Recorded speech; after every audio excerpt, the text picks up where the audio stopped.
खबीस और सरकट्टा खबीस की डरावनी दास्तान। यह कहानी राजस्थान के एक छोटे से गांव की है जो चारों ओर से घने जंगलों और बंजर भूमि से घिरा हुआ था।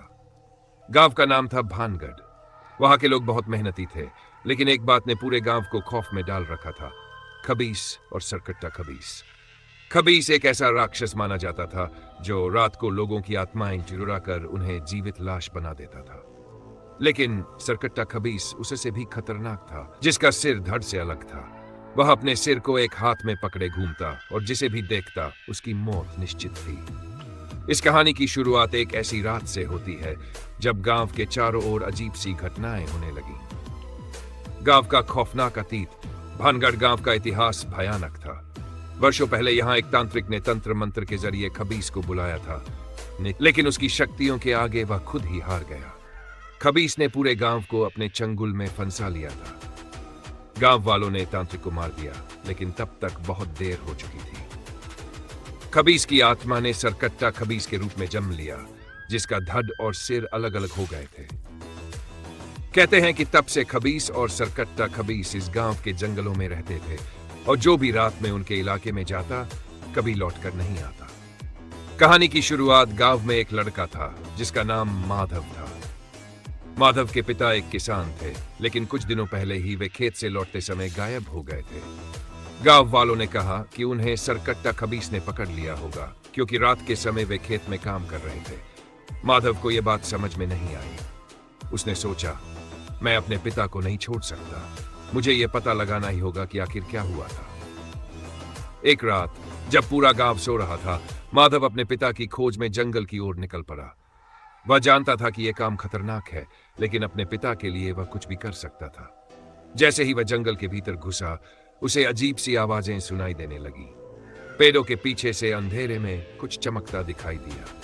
अचानक उसकी नजर एक पुराने खंडहर पर पड़ी, जहां से रोशनी आ रही थी। खंडहर का रहस्य।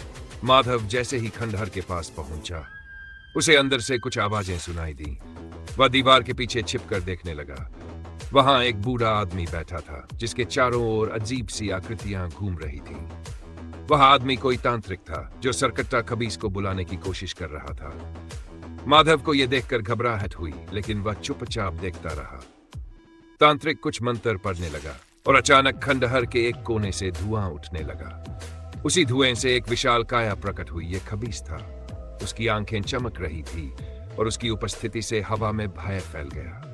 तांत्रिक ने उसकी ओर देखते हुए कहा, मैंने तुम्हें बुलाया है खबीस, अब मेरी शक्ति लौटाओ। लेकिन खबीस ने कोई जवाब नहीं दिया। उसने धीरे धीरे अपना सिर उठाया और उसकी नजर माधव पर पड़ी। इससे पहले कि माधव भाग पाता, खबीस ने उसे देख लिया था। खबीस गुर्राते हुए बोला, कौन हो तुम? यहां क्या कर रहे हो? खबीस का खेल माधव डर से कांप रहा था, लेकिन उसने साहस जुटाकर कहा, मैं अपने पिता को खोजने आया हूं। वह कई दिनों से गायब हैं। क्या तुमने उन्हें देखा है? खबीस हंसने लगा। उसकी हंसी भयानक थी। उसने कहा, तुम्हारे पिता अब जीवित नहीं हैं, लेकिन अगर तुम सच में अपने पिता से मिलना चाहते हो तो तुम्हें एक खेल खेलना होगा। माधव ने पूछा, कैसा खेल? खबीस ने कहा, तुम्हें सरकट्टा खबीस को हराना होगा। अगर तुम उसे हरा देते हो तो मैं तुम्हें और तुम्हारे पिता दोनों को जीवित छोड़ दूंगा, लेकिन अगर तुम हार गए तो तुम्हारी आत्मा हमेशा के लिए मेरी होगी। माधव के पास कोई और विकल्प नहीं था। उसने खबीस की शर्त मान ली। खबीस ने एक इशारा किया और अचानक एक गहरा धुंधलापन फैल गया। वहां एक पहाड़ी की चोटी पर सरकट्टा खबीस खड़ा था। उसका सिर उसके हाथ में था और वह गुर्राते हुए माधव की ओर देख रहा था। सरकट्टा खबीस का सामना माधव ने खुद को तैयार किया और सरकट्टा खबीस की ओर बढ़ा। जैसे जैसे वह पास आता गया, उसे महसूस हुआ कि सरकट्टा खबीस की शक्ति बहुत ज्यादा थी। उसका सिर हर बार अपने धड़ से अलग हो जाता और फिर अचानक लौट आता। माधव को यह समझ नहीं आ रहा था कि वह इसे कैसे हराए। उसने चारों ओर देखा तो उसे एक पुरानी तलवार दिखाई दी जो खंडहर के पास पड़ी थी। उसने तलवार उठाई और सरकट्टा खबीस पर हमला किया, लेकिन तलवार का कोई असर नहीं हुआ। सरकट्टा खबीस ने उसे फेंक दिया और उसकी ओर तेजी से बढ़ने लगा। माधव की जान खतरे में थी, लेकिन तभी उसे खबीस की बातें याद आई। उसने सोचा, अगर मैं सरकट्टा खबीस के सिर को उसके धड़ से पूरी तरह अलग कर दूं तो शायद मैं जीत जाऊं। आखिरी दांव माधव ने हिम्मत जुटाई और तेजी से सरकट्टा खबीस की ओर दौड़ा। उसने पूरी ताकत से उसके सिर पर तलवार मारी। इस बार तलवार सीधे सरकट्टा खबीस के सिर पर लगी और उसका सिर धड़ से अलग हो गया। जैसे ही सिर गिरा, सरकट्टा खबीस चीखते हुए धुएं में बदल गया और गायब हो गया। माधव ने राहत की सांस ली, लेकिन उसे यकीन नहीं हो रहा था कि वह जीत गया है। खबीस ने अपनी वचन निभाई। उसने माधव के पिता को वापस लाने का वादा किया था और अचानक से एक प्रकाश प्रकट हुआ। उस प्रकाश से माधव के पिता बाहर आए। वे पूरी तरह ठीक थे।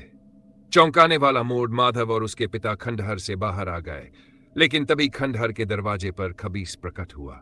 उसने कहा, तुमने सरकट्टा खबीस को हरा दिया, लेकिन यह खेल यहीं खत्म नहीं होता।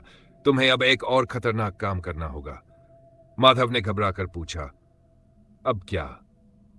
खबीस हंसते हुए बोला, अब तुम्हें इस खेल को हमेशा के लिए खत्म करना होगा।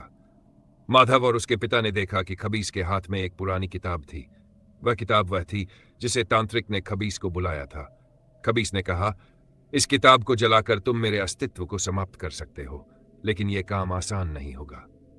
माधव ने किताब को लिया और जलाने के लिए तैयार हो गया, लेकिन जैसे ही उसने किताब जलाने की कोशिश की, खंडहर में जमीन हिलने लगी। खबीस ने एक आखिरी बार गुर्राते हुए कहा, अगर तुम ये किताब जलाओगे तो इस गांव का इतिहास हमेशा के लिए बदल जाएगा। अद्भुत अंत, माधव ने बिना किसी डर के किताब जला दी। जैसे ही किताब जलने लगी, खबीस चीखते हुए धुएं में बदल गया और हमेशा के लिए गायब हो गया। पूरा खंडहर गिर गया और अंधेरे में से रोशनी फैल गई। गांव के लोगों को लगा कि यह कोई चमत्कार था। गांव के लोग खबीस और सरकट्टा खबीस के खौफ से मुक्त हो गए थे। माधव और उसके पिता ने गांव लौटकर सभी को सच्चाई बताई। अब भानगढ़ गांव फिर से शांत और सुरक्षित हो गया था। इस घटना ने माधव को गांव का हीरो बना दिया और लोग उसकी हिम्मत और साहस की तारीफ करते रहे। लेकिन कहानी का असली अंत यह नहीं था। जैसे ही माधव अपने घर में सोने गया, उसके दरवाजे पर किसी ने दस्तक दी।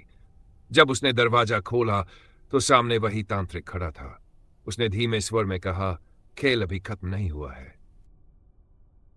माधव दरवाजे पर खड़े उस तांत्रिक को देखकर स्तब्ध था। उसकी आंखों में भय और आश्चर्य का मिश्रण था। तांत्रिक के चेहरे पर एक अजीब सी शांति थी, मानो वह पहले से सब जानता हो। उसने धीरे से कहा, तुमने खबीस और सरकट्टा खबीस को हराया, लेकिन असली खतरा अभी भी बाकी है। खेल अभी खत्म नहीं हुआ है। माधव ने भयभीत स्वर में पूछा, क्या तुमने मुझे झूठ कहा था? मैंने किताब जला दी, खंडहर भी गिर गया, फिर अब और क्या बचा है? तांत्रिक ने हंसते हुए कहा, किताब जलाने से खबीस की शक्ति कमजोर हुई, लेकिन वह पूरी तरह खत्म नहीं हुआ। उसकी आत्मा अभी भी इस दुनिया में भटक रही है, और जब तक तुम उसे पूरी तरह से खत्म नहीं करोगे, वह लौट कर आएगा और इस बार और भी भयानक होगा। माधव के मन में डर के साथ साथ एक सवाल भी था, तो अब मुझे क्या करना होगा? मैंने अपना सब कुछ दांव पर लगा दिया था। तांत्रिक ने एक पल के लिए चुप्पी साधी और फिर गंभीर स्वर में बोला, तुम्हें खबीस की आत्मा का असली स्रोत ढूंढना होगा। वह एक पुरानी गुफा में छिपा है जो इस गांव से बहुत दूर है। वहां एक रहस्यमयी पत्थर है जिस पर खबीस की आत्मा बंद है। अगर तुम उस पत्थर को तोड़ने में सफल हो गए तो खबीस और सरकट्टा खबीस हमेशा के लिए खत्म हो जाएंगे। लेकिन याद रखना, वह पत्थर कोई आम पत्थर नहीं है। उसे तोड़ने के लिए तुम्हें एक खास चीज चाहिए जो सिर्फ वही पा सकता है जिसने सच्चे दिल से खबीस का सामना किया हो। यात्रा की शुरुआत माधव को यह सुनकर थोड़ी राहत मिली कि एक तरीका था जिससे वह इस खतरे को हमेशा के लिए समाप्त कर सकता था। उसने तांत्रिक से पूछा, उस खास चीज को कहां से पाया जा सकता है? तांत्रिक ने कहा, वह एक जादुई ताबीज है जो पहाड़ों के पीछे एक पुराने मंदिर में छिपा है। लेकिन मंदिर तक पहुंचना आसान नहीं है। रास्ते में कई भयानक चुनौतियां होंगी। अगर तुम उनमें सफल हुए तभी तुम ताबीज हासिल कर पाओगे। माधव ने बिना कोई और सवाल पूछे तुरंत यात्रा पर निकलने का फैसला किया। वह जानता था कि खबीस का अंत करना उसकी जिम्मेदारी थी, और अगर उसने ये नहीं किया तो गांव और उसके परिवार पर बड़ा खतरा मंडरा सकता था। खतरनाक रास्ता, माधव ने अकेले ही यात्रा की शुरुआत की। गांव से कुछ दूर जाने के बाद वह घने जंगलों में पहुंच गया, जहां धुंध छाई हुई थी। पेड़ों के बीच से अजीब सी आवाजें आ रही थी, जैसे कोई उसे देख रहा हो। अचानक एक चिलचिलाती ठंड ने उसे घेर लिया। वह समझ गया कि यह सामान्य ठंड नहीं थी। यह खबीस की छाया थी जो उसे रोकने की कोशिश कर रही थी। जैसे ही वह आगे बढ़ा, उसके सामने एक अजीब सी आकृति प्रकट हुई। ये एक पुरानी औरत थी जिसने अपने बालों से उसका रास्ता रोक लिया था। वह डरावनी हंसी हंसते हुए बोली, तुम यहां तक नहीं पहुंच पाओगे माधव। खबीस ने मुझे तुम्हें रोकने के लिए भेजा है।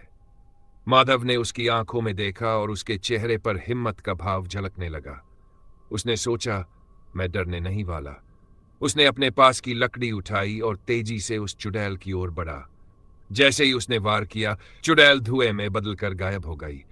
माधव ने राहत की सांस ली, लेकिन वह जानता था कि यह केवल शुरुआत थी। मंदिर का रहस्य जंगल से बाहर निकलते ही माधव एक पुराने मंदिर के सामने पहुंचा। यह मंदिर बेहद खंडहर हो चुका था, लेकिन उसमें एक अद्भुत चमक थी। उसने देखा कि मंदिर के दरवाजे पर एक पत्थर की मूर्ति थी जो किसी रक्षक की तरह खड़ी थी। उसे समझ में आया कि ताबीज इस मूर्ति के भीतर छिपा हुआ था, लेकिन जैसे ही वह मूर्ति के पास पहुंचा, मूर्ति अचानक से जीवंत हो गई। वह एक विशालकाय रक्षक में बदल गई जिसके हाथ में एक भाला था। रक्षक गरजते हुए बोला, अगर ताबीज चाहिए तो तुम्हें मुझे हराना होगा।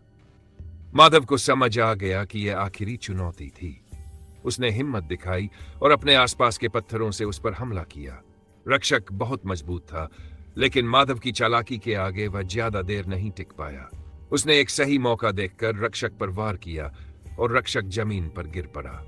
मूर्ति के गिरते ही मंदिर का दरवाजा खुल गया और भीतर एक चमचमाता हुआ ताबीज रखा हुआ था। माधव ने ताबीज उठाया और गुफा की ओर बढ़ा, जहां उसे खबीस की आत्मा का असली स्रोत खत्म करना था। खबीस का अंत गुफा बहुत गहरी और अंधेरी थी। जैसे ही माधव गुफा के भीतर पहुंचा, उसे दूर से एक बड़ा पत्थर दिखाई दिया जिसके चारों ओर अजीब सी रोशनी थी। यह वही पत्थर था जिसमें खबीस की आत्मा बंद थी। माधव ने ताबीज को पत्थर के सामने लाकर रखा। ताबीज चमकने लगा और गुफा में अचानक से कंपन होने लगा। खबीस की आवाज गूंजने लगी, तुम ये नहीं कर सकते माधव, मैं अमर हूं। माधव ने पूरी हिम्मत के साथ ताबीज को पत्थर पर फेंका और पत्थर के टुकड़े टुकड़े हो गए। खबीस की आत्मा एक चीख के साथ बाहर निकली और धुएं में बदलकर गायब हो गई। गुफा की रोशनी धीरे धीरे गायब हो गई और हर तरफ शांति छा गई। माधव ने महसूस किया कि वह जीत चुका था। उसने खबीस और सरकट्टा खबीस को हमेशा के लिए खत्म कर दिया था। गांव की शांति। माधव वापस गांव लौटा और गांव के लोगों ने उसका भव्य स्वागत किया। अब गांव में फिर से शांति और सुरक्षा का माहौल था। माधव ने यह समझा कि सच्चाई और साहस से किसी भी चुनौती का सामना किया जा सकता है। लेकिन इस जीत के साथ एक रहस्य अब भी बाकी था। तांत्रिक कहां गायब हो गया था? क्या वह भी इस खेल का हिस्सा था? एक अंतिम मोड़। कहानी यहीं खत्म नहीं होती। कुछ महीनों बाद जब माधव एक रात सो रहा था, उसे तांत्रिक की वही आवाज फिर से सुनाई दी, तुमने खबीस को हराया, लेकिन क्या तुमने मुझे हराया? माधव की आंखें खुल गई और उसे एहसास हुआ कि यह अंत नहीं था, यह तो एक और शुरुआत थी। माधव को तांत्रिक की आवाज सुनकर अपने पूरे शरीर में एक सिहरन सी महसूस हुई। रात के सन्नाटे में उस आवाज ने जैसे सब कुछ जगा दिया हो। उसकी आंखें खुली और उसने देखा कि कमरे के कोने में वही तांत्रिक खड़ा था जो उसे पहले खबीस से लड़ने का रास्ता दिखा चुका था। लेकिन इस बार तांत्रिक के चेहरे पर एक अलग ही चमक और खतरे का आभास था। तुम फिर यहां कैसे? माधव ने डरते हुए पूछा। तांत्रिक हंसा। उसकी हंसी खौफ से भरी थी।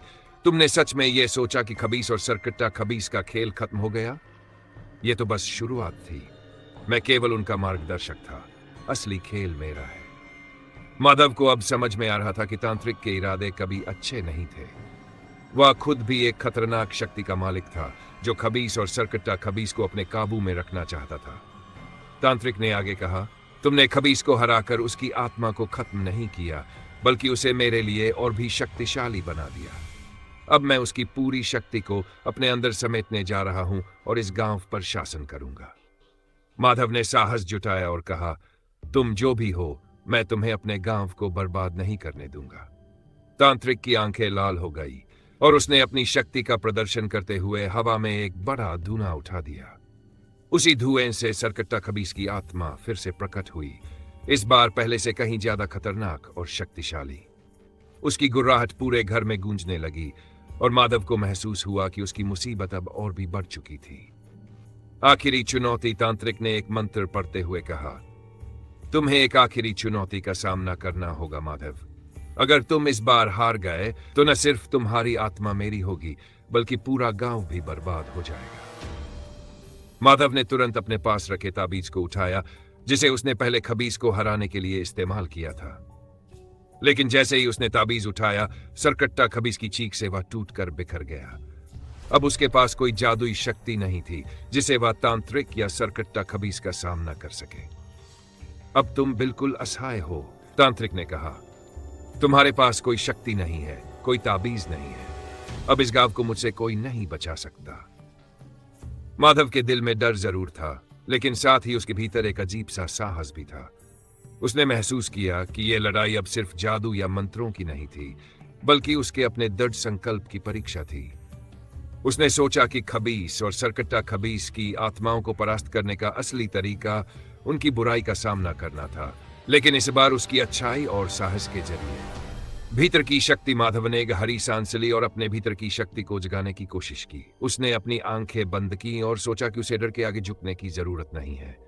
वह जानता था कि तांत्रिक और सरकट्टा खबीस सिर्फ उसकी आत्मा को कमजोर करने की कोशिश कर रहे थे।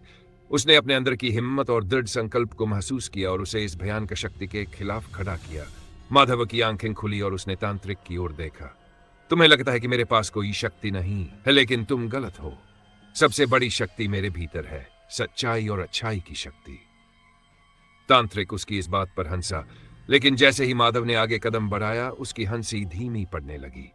माधव ने बिना डरे तांत्रिक और सरकट्टा खबीस की ओर कदम बढ़ाया, और जैसे जैसे वह आगे बढ़ा, उसके आसपास एक अदृश्य शक्ति का घेरा बनता गया।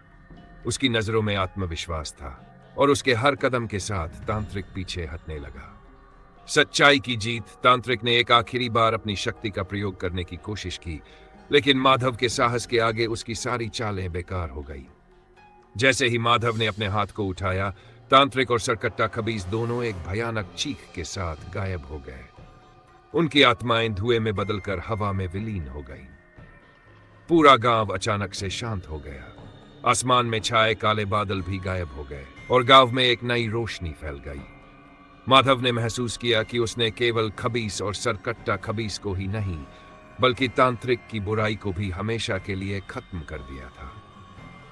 गांव की नई सुबह होते ही गांव के लोग बाहर निकले और देखा कि सब कुछ सामान्य था।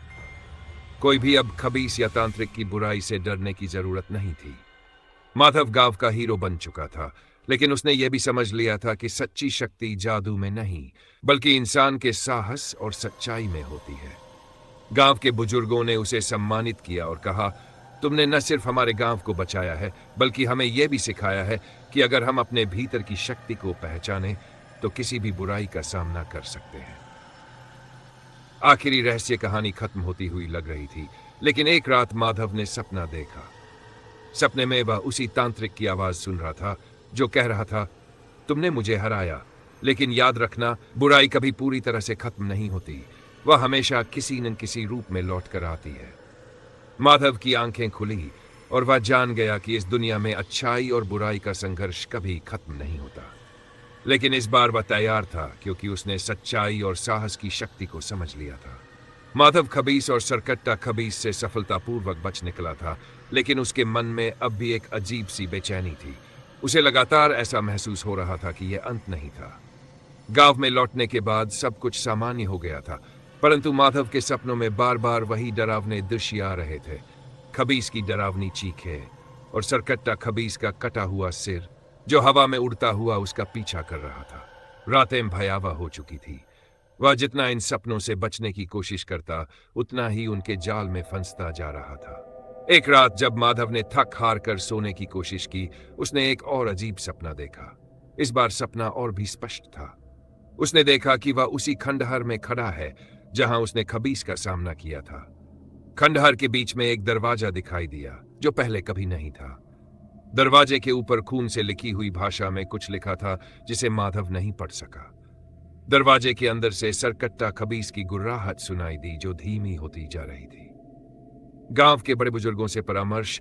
अगली सुबह माधव ने अपनी ये डरावनी कहानी गांव के बड़े बुजुर्गों को सुनाई। वे सभी सुनकर चुप हो गए। कुछ क्षणों के बाद गांव के सबसे बुजुर्ग पंडित राम सहाय ने गहरी सांस लेते हुए कहा, तुम्हारा सपना सच हो सकता है माधव। खबीस की शक्ति केवल उसके शरीर में नहीं थी, बल्कि उसकी आत्मा ने अभी भी इस दुनिया को पूरी तरह नहीं छोड़ा है। तुमने केवल उसकी देह को खत्म किया है, लेकिन उसकी आत्मा अब भी भटक रही है और सरकट्टा खबीस उसके लिए नया शरीर बन सकता है। माधव ने चिंता भरे स्वर में पूछा, तो अब मुझे क्या करना चाहिए? पंडित राम सहाय ने कहा, तुम्हें उस दरवाजे का सामना करना होगा। यह दरवाजा खबीस और सरकट्टा खबीस के बीच की कड़ी है। अगर तुमने इस दरवाजे को नहीं खोला तो उनकी शक्तियां और भी बढ़ सकती है। लेकिन यह ध्यान रखना, दरवाजा खोलते ही तुम्हारा सामना एक ऐसे भयावह सत्य से होगा जो अब तक तुमने नहीं देखा। खंडहर की वापसी माधव ने गांव के लोगों से विदा ली और अपने साहस को जुटाकर फिर से उसी खंडहर की ओर चल पड़ा। उसके दिल में भय तो था, लेकिन साथ ही यह दृढ़ निश्चय भी था कि वह इस बार इस रहस्य का पूरा अंत करके ही वापस लौटेगा। खंडहर के पास पहुंचते ही उसे वही दरवाजा दिखाई दिया जैसा उसने अपने सपने में देखा था। दरवाजा घने काले धुएं में लिपटा हुआ था और चारों तरफ अजीब सी सन्नाटा था। माधव ने अपने भीतर की सारी हिम्मत जुटाई और धीरे धीरे दरवाजे की ओर बढ़ा।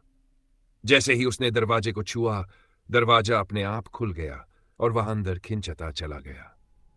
खबीस और सरकट्टा खबीस की आत्मा का खेल अंदर का दृश्य अत्यंत भयावह था। एक बड़े कमरे के बीचों बीच खबीस और सरकट्टा खबीस की आत्माएं एक साथ घूम रही थी। वे मिलकर एक बड़ी आकृति में बदल चुकी थीं, आधी खबीस की और आधी सरकट्टा खबीस की। यह आकृति इतनी विशाल और भयानक थी कि उसकी दहाड़ से पूरा खंडहर हिलने लगा। खबीस की आत्मा गरजी, तुमने सोचा कि हमें पराजित कर दिया? तुमने सिर्फ हमारे शरीरों को खत्म किया। हमारी आत्माएं अब और भी शक्तिशाली हो चुकी है और आज हम तुम्हें और तुम्हारे पूरे गांव को तबाह कर देंगे। माधव के शरीर में भय की एक लहर दौड़ गई, लेकिन उसने अपनी हिम्मत नहीं खोई। उसने पंडित राम सहाय की बात याद की और अपनी सच्चाई और साहस के बल पर खबीस और सरकट्टा खबीस का सामना करने का निश्चय किया। आत्माओं का रहस्य, माधव ने अपनी आंखें बंद की और गहरी सांस लेते हुए अपने अंदर की शक्ति को जागृत किया। वह जानता था कि इस लड़ाई में सिर्फ बाहरी शक्ति से नहीं, बल्कि अपने भीतर की शक्ति से ही विजय प्राप्त की जा सकती है। जैसे ही उसने ध्यान केंद्रित किया, उसे अचानक से एक चमकीली रोशनी का एहसास हुआ।